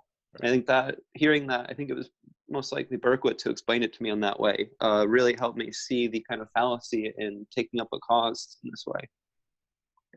Yeah, it kind of goes back to the whole handing out human rights degrees issue. Yeah, it'd be really interesting to see what Hannah Arendt thought about that. Oh, and there's a long history of this. I've been working my way through, I like these great courses series on Audible, and I'm doing one in American religious history. The women's temperance movement was a deeply impactful movement in the 19th, early 20th century. Prohibition passed. You know how difficult it is to pass a constitutional amendment in the United States? When's the last time an important one? What's the last consequential amendment since that? Yeah, the voting age, a small difference in when you can vote. That's probably the most influential change to the Constitution, realistically, that's happened recently. But the women's temperance movement was, an incredible movement, and it spawned many other movements as well, even though today temperance sounds laughable.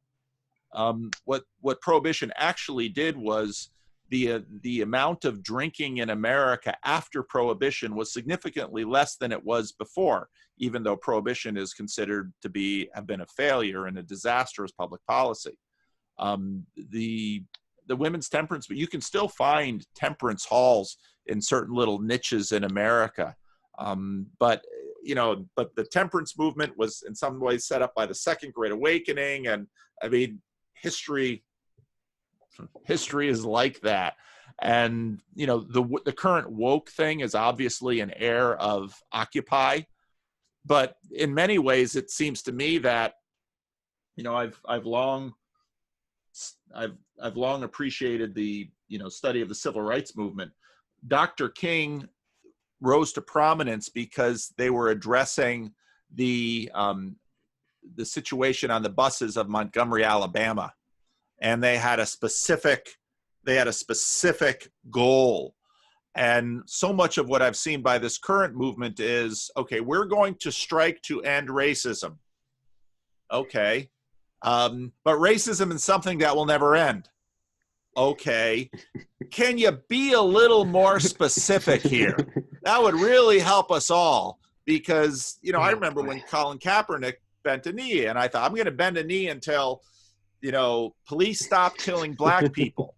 And I thought, you're never going to get off the stadium floor here, buddy. Do you have a philosopher's stone or something? Because it's going to take quite a while. Yeah. And so I think part of what a lot of effective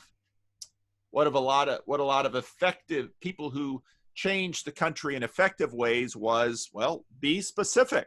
What exactly would you like changed? Let's talk about that. Let's debate that. But I'm going to, I mean, and let's just go all the way. Well, have you seen the list of demands they come out with sometimes? They're Oh, yeah. ridiculous. Eventually they do produce some specifics, and what I've seen a lot of times is vague things about how to finance things without how to pay for them, and then somewhere at the end it will say free Palestine.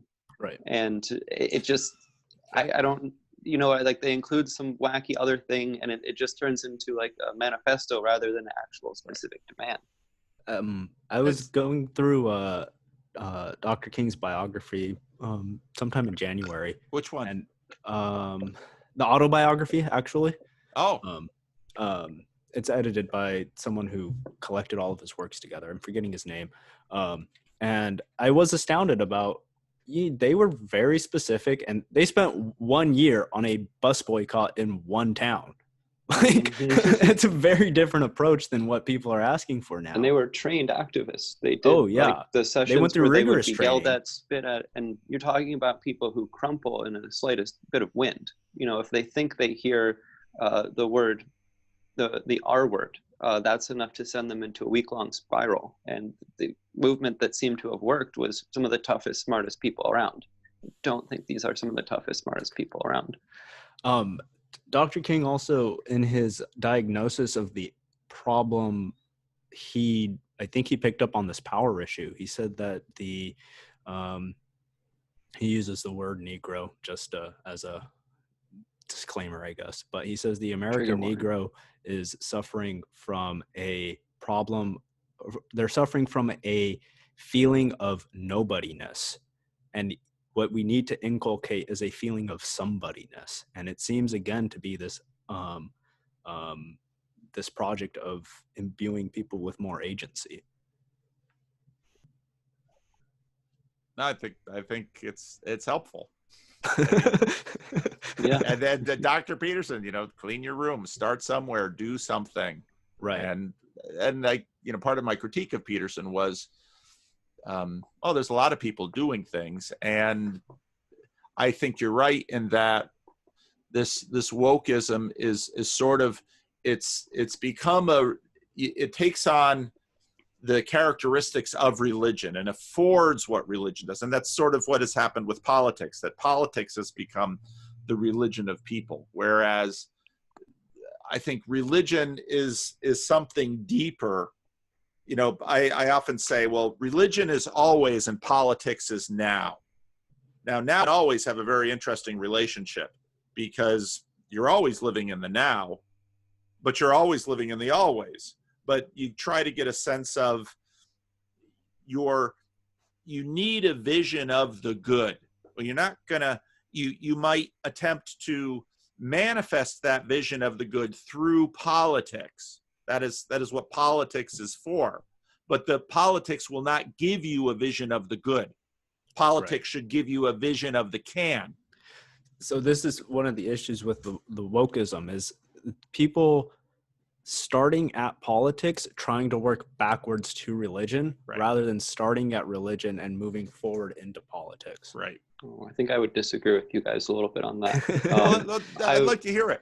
Yeah, I'm not upset at you guys or anything. Just I look at it more as politics is the kind of a space for generating new ideas between people, and it's a fairly Arendtian kind of view of things, and that politics is a sort of sphere, a public sphere, in which you get together and hopefully the newness and some sort of novel idea comes through the sharing of your own reflections with other people. And so especially I look at things in a more secular way, there is almost, you don't have to be, I'm not saying that you have to do it secularly, but in a secular sense, you would kind of be just like, I don't know what the proper term is, but it'd almost be like a idea generating, like a forum type thing.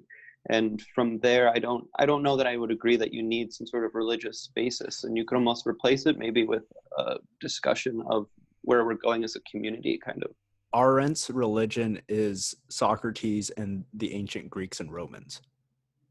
Like, it's not religion it's not a deistic religion, but her where she gets her vision of the good comes from people like Socrates or maybe Virgil. Plato. In early America too. She had Yeah. really admired the coffee houses. It's like certain periods in world history where she thought there was open exchange of ideas. Yeah, she's not trying to construct a vision of the good from scratch, and work that way. She does still go into the past to find, like, she still grounds it in philosophy, right? It's not just politics all the way up. It's not disconnected from the rest of the world or anything like that. Right. So Ethan, how do you define religion? Well, so that's a good question, because I took some religious studies class with Raj at Bard, and we learned about how religion is a fairly new term, and correct me where I'm wrong, but I think it means to repeat over and over again. That's one of the Latin roots. Yeah. Yeah. So what was the year, Raj, where people started to refer to sort of a concrete. Drank too much coffee. Yeah, concretize. I drank too much coffee. I'm getting a little jittery. You might see me moving around a little. But it's sort of the idea that you have a worldview versus religion, I think, kind of changed in history. So before, people never said, oh, I have a religion, if I remember Chilton's class correctly.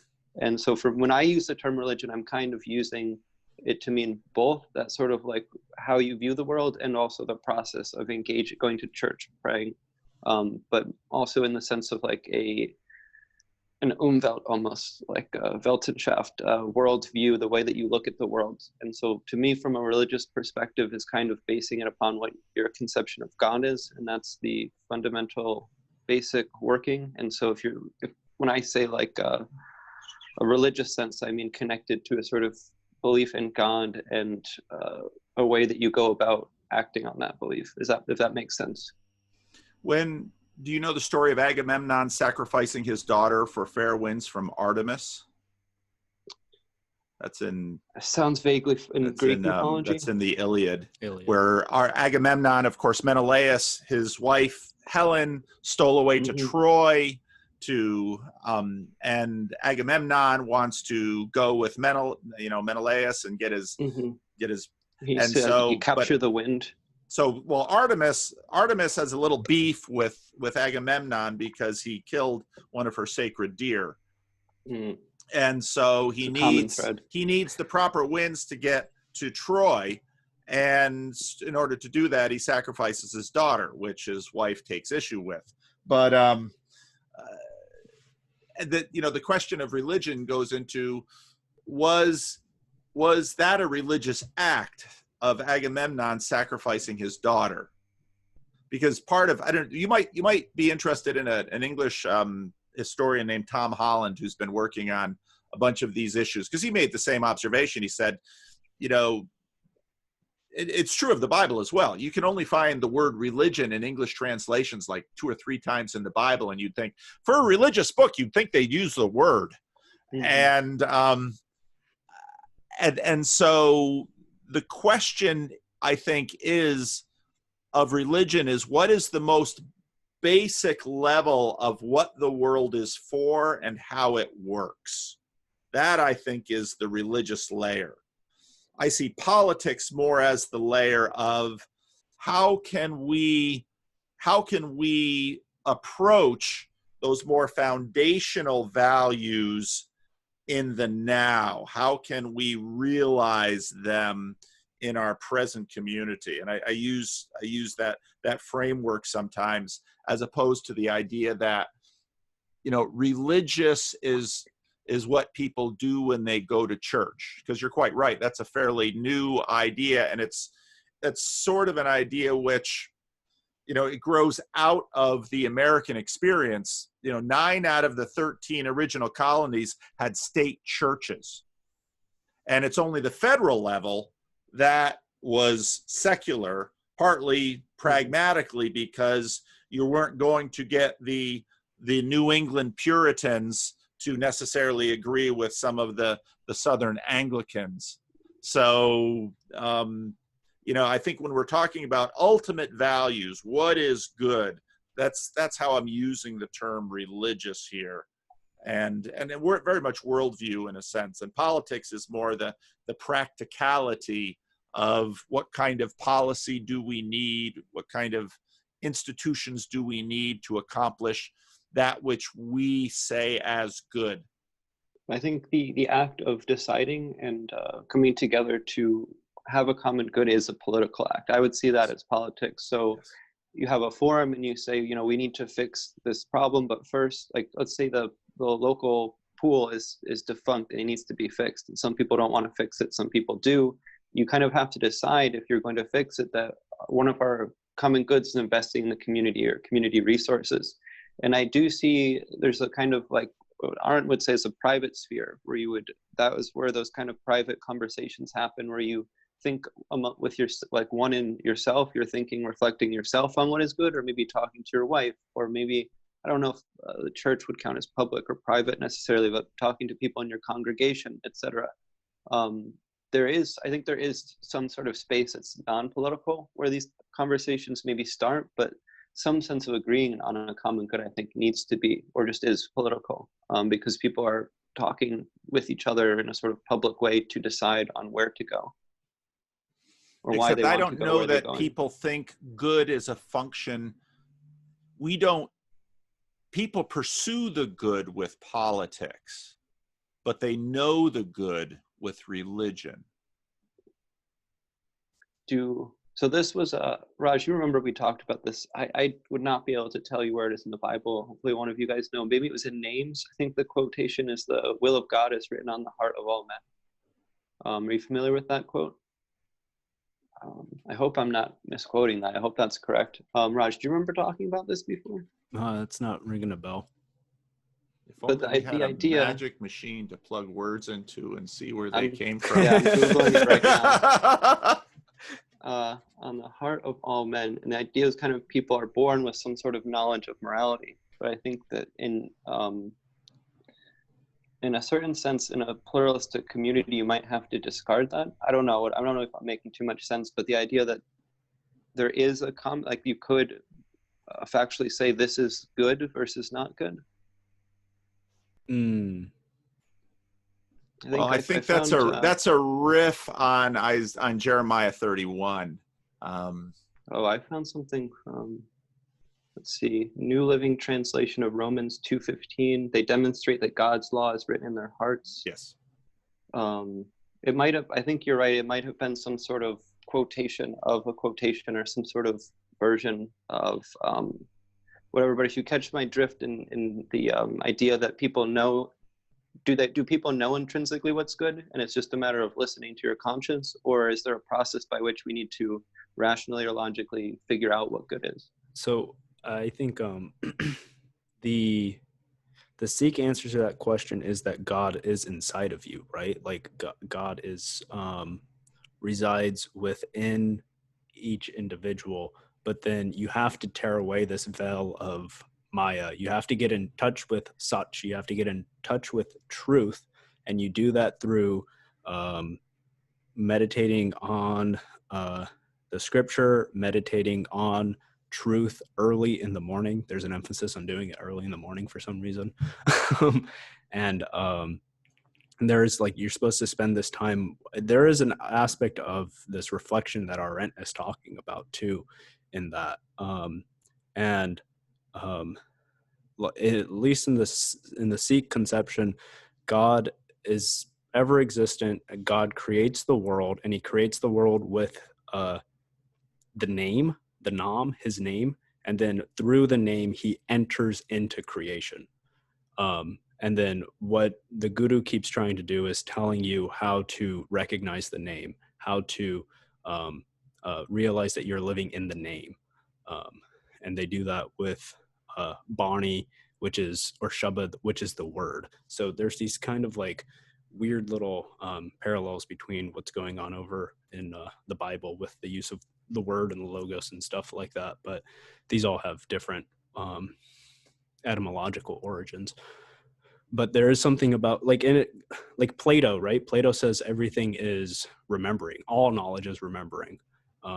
That you knew what was, you knew, but then when you come into this world, there's this process of, because it has to do with what, like mathematics being like this abstraction that like you can figure out mathematics intuitively to a certain degree.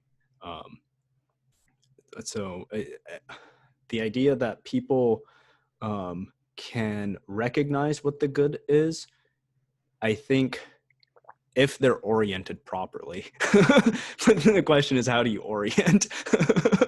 But yeah, Paul? It's a complicated question in terms of the Bible, because Jeremiah 31 is a prophecy that God will, the world will be full of the knowledge of God as the waters cover the sea. That's not an unusual metaphor in the Bible. Romans 1 talks about the wrath of God is being revealed from heaven against all godlessness and wickedness of people who suppress the truth by their wickedness.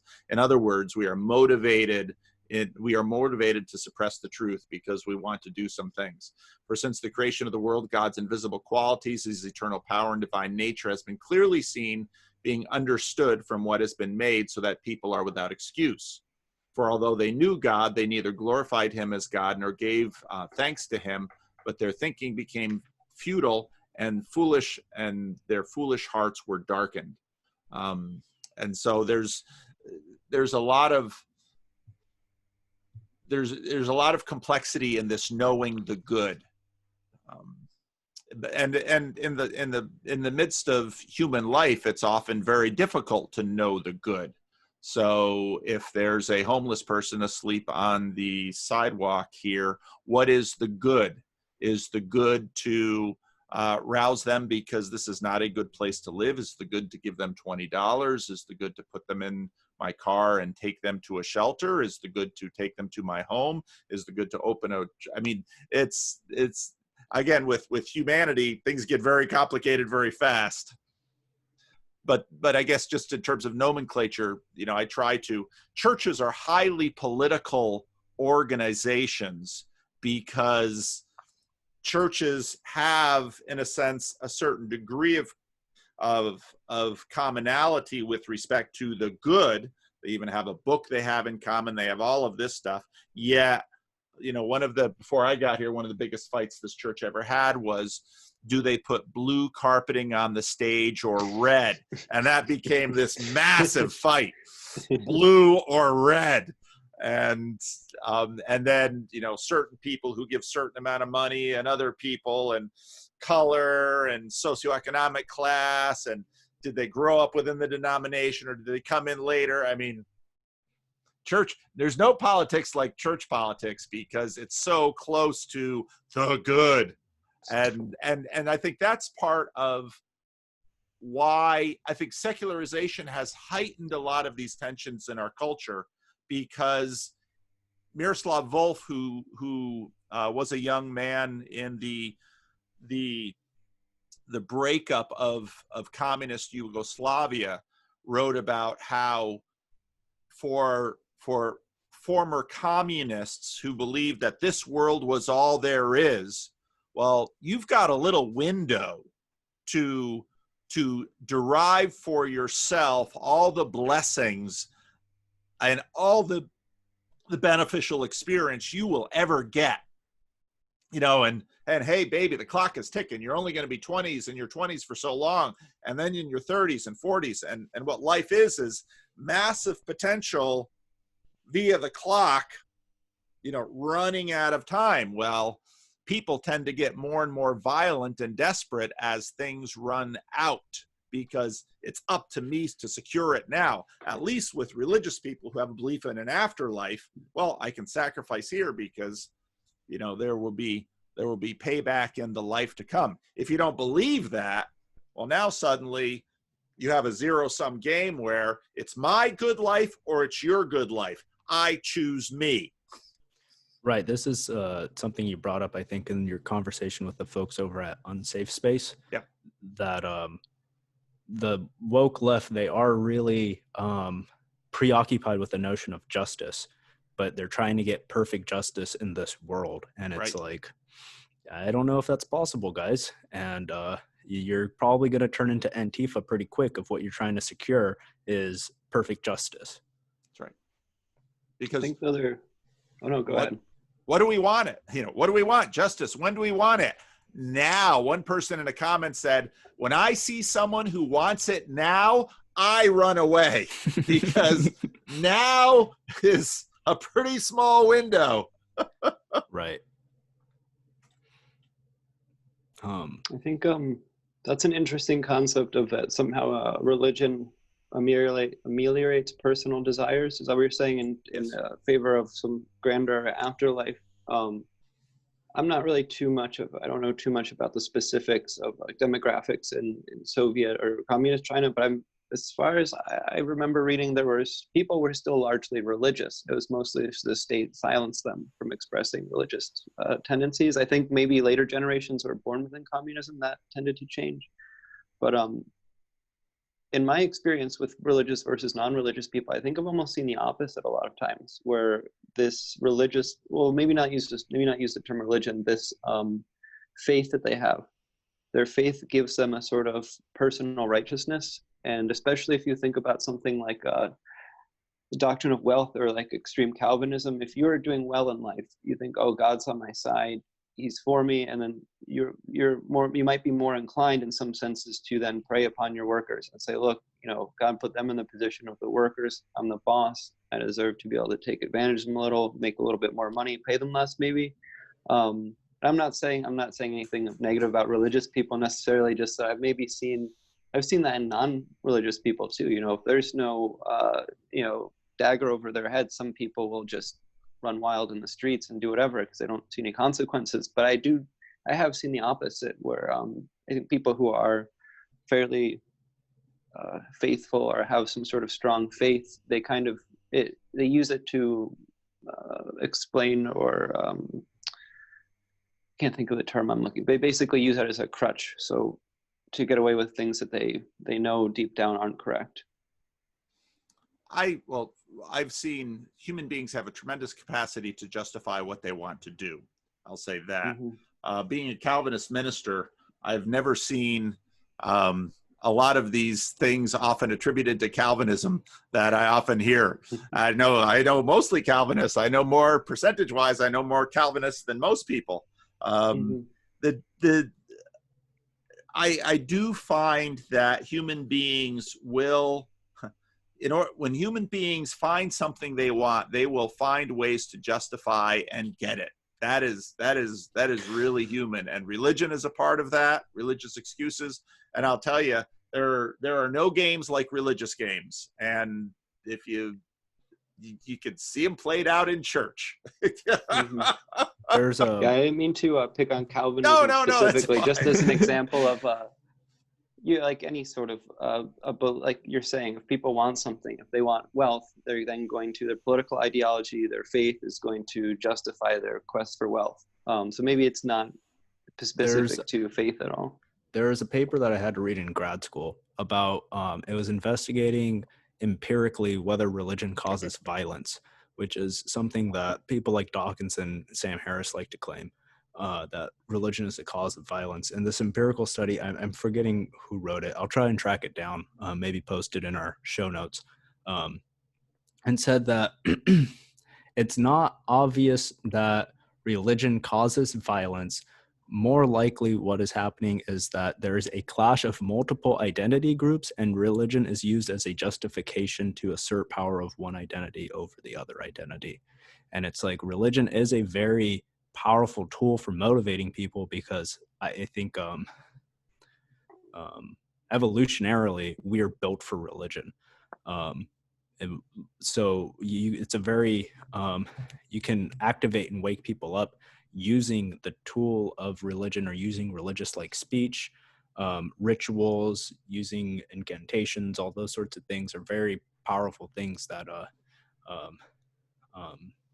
awaken people to act. But to say that it's to say that the fault lies in the religious system itself rather than maybe how a person is yielding it, I think those are two very different claims, and they don't necessarily I don't think that bears out in the facts. The tools that religions have offered the world are some of the most powerful tools for colonizing human beings ever known. How do we know that? Because they've endured, because they're still here. All the bad tools, in terms of tools that are least effective, you know, I break it down basically like this. The world is far too complex for any of us to manage. One of the earliest ways that we learn to manage the complexity of the world is via narrative. And in fact, we manage our lives via narrative. We manage our identity via narrative. We manage our community via narrative. Narrative is the most powerful, it's been one of the most powerful human complexity management tools we have. Religions are in many ways just enormously powerful, successful narratives that human beings have used not only to manage the complexity internally, but manage the community externally for us to actually accomplish something. Now, the political narratives as well, but the religious narratives are far older and far more enduring because governments come and go, but religions, you know, Sikhism, Christianity's 2000, Judaism, you know, older than that, Hinduism. Religions are the narratives that have endured longer than any other narrative on the human shelf. Political narratives, they're relative newcomers. Right. Also, based on immediacy a lot of times too. Like if there's a war coming, your political ideology is going to be more bellicose, etc. But if your mission of religion is more to understand the world or prescribe how people should act, that is going to have just a more enduring quality. Then like the political ideologies that have endured are mostly, I think, more vague, like liberalism, communism. It's not giving you necessarily the specific, there's no necessarily 10 commandments. It's more of a, here's a general way we should organize our society. Yep. So though no, it is gotten to be quite a long conversation, so we might want to think about wrapping up. I'm having a great time, but I don't know how many people want to listen to us for over 2 hours. But I would be surprised. You never know. But I think that we could talk about, I don't know if you had fun, Paul, but I'd definitely be down to maybe switch tracks and talk again about something else or take a deeper dive into something specific, because this is pretty illuminating for me. Yeah, we could do it again, I'm sure. I do this all the time. It's enjoyable. Nice. Too bad you don't live in Sacramento. I was thinking yeah. now that governor's saying we can do stuff outside, I'm thinking of getting the meetup back together. So yeah, I'm definitely planning on visiting California at some point. It's possible to plan anything right now with this epidemic going on, but I'll be over there eventually. And yeah, I'll definitely bring them to a meetup if it's happening. Yeah. Yeah, that'll be interesting. I was reading about somebody else. Do you know? You guys might know his name. Someone else had been doing Jordan Peterson meetups somewhere in California, and it appeared that it folded pretty quickly. So I was surprised to hear that there was still like a continuing thing going on, because I haven't really heard too much about him recently. I was never really terribly enamored with him. I thought he's interesting, and he kind of had a good outlook on telling people to kind of buck up, put on your big boy pants. But I wasn't particularly taken with his larger ideology, but it is interesting to see that that has inspired such a long series of meetups. Oh yeah, that's there's a Discord server, Bridges of Meaning, that was sort of spun out from our local meetup, and I don't know how many Jordan Peterson meetups are going on anymore. My group wanted to rename it Jordan Peterson Style Meetups because we don't actually talk about him much. But Jordan became a way for people to find each other who were sort of interested in similar conversations. And I think, someone had told David Fuller, he's one of the founders of Rebel Wisdom out of the UK. He had said that, with the IDW is not necessarily the content on the hard drives, it's the internet protocol between them. And so in some ways, the IDW space is, I think, a conversational culture by which we have an opportunity to share ideas. The notion of... Go ahead, Raj. I was just going to say that the notion of the great conversation that has spanned over the Western canon. It's actually finally turning into a living conversation on the internet and YouTube space and stuff like that. It's a really fascinating shift to watch. Well, I was looking at it more in terms of like a Karl Schmidt thing, where what is his quote? Politics is about differentiating friends from enemies. When I look at the intellectual dark web, I kind of see people as a shared enemy, and that's, correct me if you think I'm wrong, but there's this specter of danger in society that's getting people to band together. And that was kind of why I was interested in this podcast, is kind of being one of the little thought bubbles amongst the various people talking and trying to get more of a community built between these like small networks. So like there's X podcast group where we all get together and talk, and then we talk to the other podcast group and have cross conversations. So I've had so many people who are like, you start talking about being critical of any sort of popular reductive narrative that people aren't fond of, and they're like, oh my God, it feels so good to be able to talk about this. There's like a sense of relief. Like, no, I don't know anyone who enjoys saying Latin X unless it's some sort of performative action to get their other woke friends to pat them on the back. But when you finally say like, I think that's bullshit, people kind of, oh, okay, I think it's bullshit too, thanks. I think that I hadn't, can't remember it, the coffee's getting to my brain again, but something about like deep breath or something, like sometimes that concept of not orienting around a specific idea or person, but kind of like taking a deep breath, being able to, almost like a confessional, I think. Like, I think it does take on a kind of confessional quality in these sort of meetup conversations where you're like, I believe this to be true. And it's not about necessarily being judged, but sort of confessional, absent of any judgment or punishment. Yeah. And It's been my experience. Do you mind if I say two things? Then you can say one thing, Raj. No, go ahead. You can say. Well, I wanted to actually do three a plug. If you really want to. I wanted to do a plug for our next episode, but I don't know if that would be uncouth. But we're actually going to be talking to Benjamin Boyce next week. Oh, good. Yeah. And then I had this, Ethan and I, we spent a lot of time thinking about Arendt, and I've got this one quote that I kind of want to run by you that it just keeps sticking with me. It keeps popping up in my mind every time we talk about woke ideology. Every generation, civilization is invaded by barbarians. We call them children. It seems to be we have a lot of kids running around. And I know Ethan and I aren't that old, but that's a great quote, because it's every,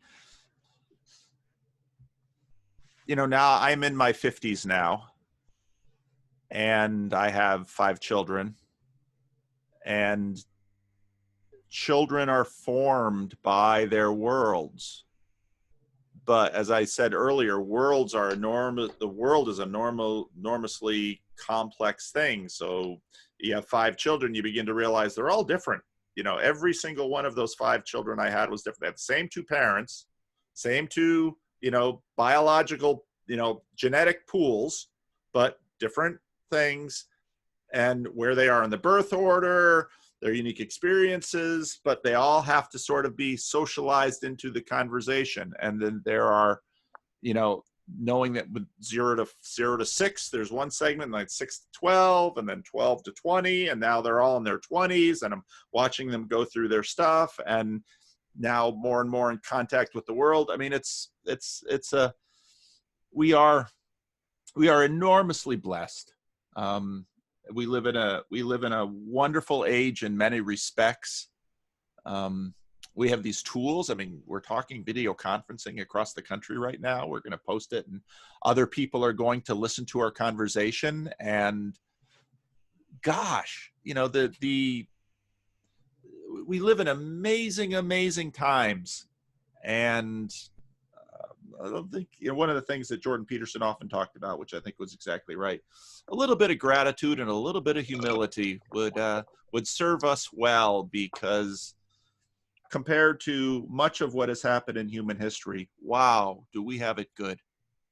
And that goodness was purchased by the sacrifices of previous generations. And then at some point ask ourselves, what are we leaving to succeeding generations? Important questions. I was in Nicaragua for 3 months in 2014, I think. And that, every day was a visceral reminder of how goddamn lucky I am to live in America and to have been born in America in this time period. Yeah. And like I literally every second you're I mean, it's a great place, not disparaging the country at all or the people especially, but you're constantly reminded of how lucky you are to have glass in your windows. There aren't poisonous snakes, that the dogs don't have rabies. You don't have dogs chasing around in the street. You can drink whatever water you get out of a tap in most places in America. You know, we have Flint and whatever, but you know, it's really, I think that's a really important thing to recognize. And especially grew up in Troy, New York. It's not a very wealthy place. And then I went to Bard College, and it was filled with these resentful ingrates who couldn't appreciate the fact that they're in the safest, one of the most beautiful places in the whole world. And it was just like, that's part of the reason I went to Nicaragua, because I was like, I want to go. My ex-girlfriend had family there, so we had like a trip planned. I want to go experience the world and see, you know, are they telling the truth? Is Bard actually the worst place in America? Are we really oppressed? Or is it actually quite the opposite? And it appeared to me to be quite the opposite. And me and Raj have a friend who's a Tibetan refugee. And so he had his own take, which is very similar, which is like, fucking lucky to be here. It's awesome. It's amazing to be in America and going to this college. And, you know, no one's shooting me if I take the wrong turn, etc. Yeah. All right. Well, thank you all. Thank you. Yeah, and I have a copy of it, and I don't know if you guys, you know, you guys were recording this. I've got a copy too. So you're going to post it on Friday, or you're going to want to edit it? But just let me know. I mean, and you can decide when you'd like me to post it, and just that it fits into my posting schedule too. And okay. There when's as soon as you would probably post it? I could post it tomorrow. I mean, okay. I don't edit. So, so we can there's no real reason to edit any of this, but we can we'll post it tomorrow as well. We've got a backup episode that we recorded a couple of weeks ago. We'll release that on Friday. Okay. Well, send me the links that you'd like me to include. If you got Twitter handles or any personal information you'd like me to include in the notes, and I'll put it in the notes. Okay. Nice. Sounds good. Thank you, Paul. Awesome. Great, guys. Great conversation. Bye-bye.